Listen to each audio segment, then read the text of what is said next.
friends of Joe, sisters, and Father. Before I begin, Father, thank you so much for making Mass possible.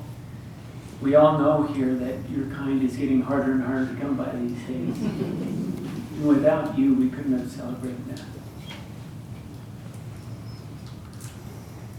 Sisters of St. Joseph, where do I begin? Your power of prayer from start to finish, supporting my family and Dad, sharing your lovely home with us. It's all just been so wonderful. In my family, we would commonly refer to you as hitting for the cycle. It's not just the home run, it's the first base, the double, and the triple. The whole thing has been spectacular, and thank you so much. And of course, my dear Auntie Pauline and my wife. The two of you have been the glue and the pillar of strength throughout all of this. Many of you know I sort of grew up here celebrating Mass, picnics out on the waterfront, seafair, learning how to water ski from an underpowered boat. So it just seems so appropriate for us to celebrate Dad here. There's just no better place. Many of you knew, or I want to mention first of all before I close out, everyone is welcome to join us over at the Spirituality and Peace Center. There's an easy entrance down on the bottom basement floor, or you can come in through the top and there's an elevator and stairs. And there we can share more memories, as I just have a few here. But there you can learn what poo-poos are, and it's not what you're thinking.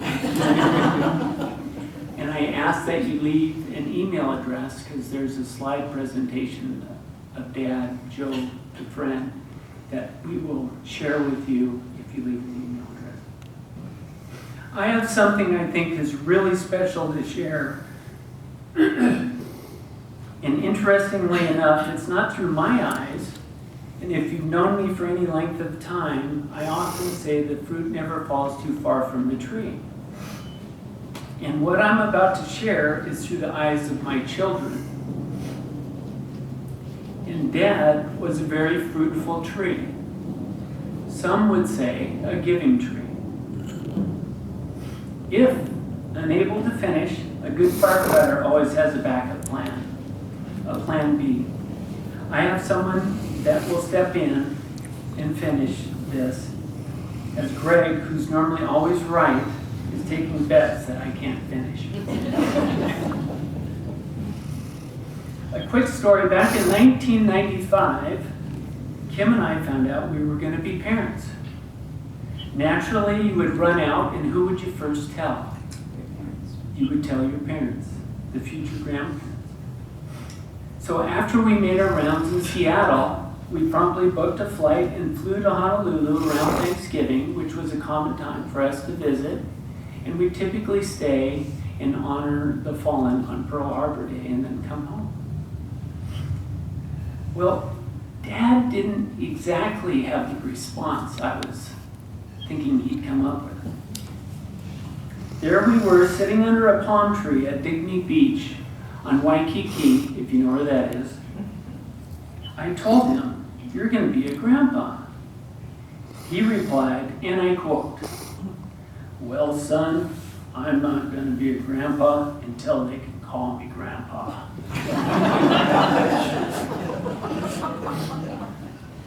As an expecting parent, how do you respond to that? I was a little taken, not to mention I had my lovely pregnant wife sitting right next to me. At first, maybe he didn't understand. No, he knew. That wasn't it. Then I thought, maybe he just doesn't want to be one. I don't know. It wasn't until later that I got it. Joe just refused to get old. And that title would certainly take him down. Well, what I'm about to share with you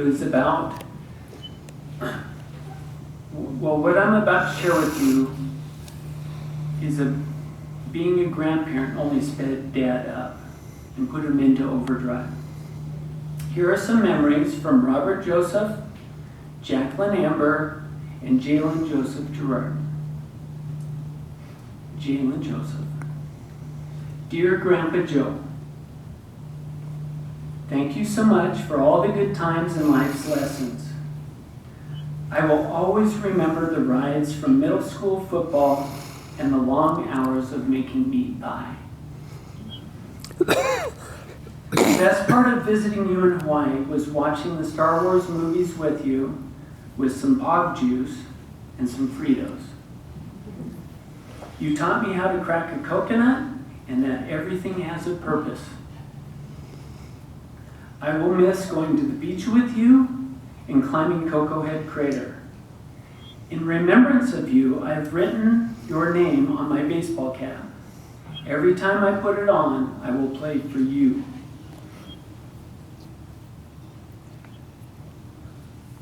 I will remember all the good times we had and know you are watching me play because you always love watching some good baseball.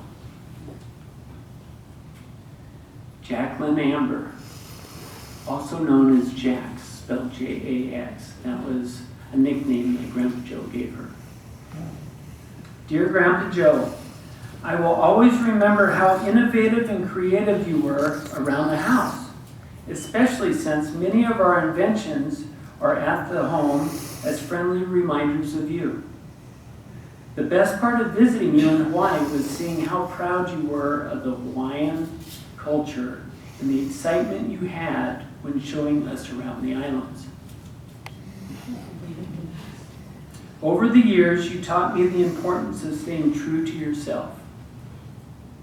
I will miss the surprise visits from you and the hugs that came along with them. For you, Grandpa Joe, I've written my name on my cleats to remind me of the strength and courage that you always had. I have dedicated my freshman season at Point Loma University to my grandpa. And together we will smile.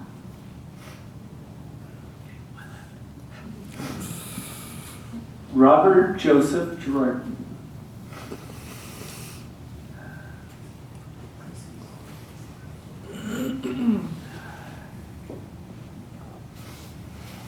To the big fan of the kicker, an inspiration to an innovative mind, and my Grandpa Joe. I remember looking up from the track at West Seattle Stadium, an area so familiar to you, and searching for the big green marshmallow with the caterpillar mustache on those cold Friday nights under the lights. I remember the ear-to-ear grin I'd receive every time I'd walk through the O'Day parking lot after practice as you waited eagerly to hear about the latest developments of O'Day football. I remember walking in my front door, tired as a dog after a long day of school and practice, and being met with the sweet aroma of your newest acquired skill of making gluten-free meat pie. Who said you can't teach an old dog new tricks? I will miss all of these things, and I will miss them dearly, but none of them I will really be gone. I know you will always be in the stands watching me play and grinning down on each kick I attempt. The meat pies will always be in the oven come October, filling the house with sweet onion and meat smell. But mostly, I think, regardless of what happens throughout my life in the next 10, 50, or 80 years, I will always carry your legacy with my name. Robert Joseph, Robbie Joe, RJ, the real juice. All names that have been adapted to encompass you and the legacy in my life on a day in and day out basis. I have countless more memories I can share, but we can reminisce another time.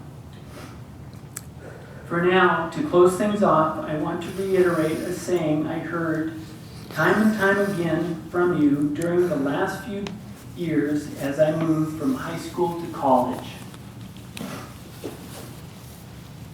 First, there's fun. Then, Robbie, there's fun problems. Then they turn to problems.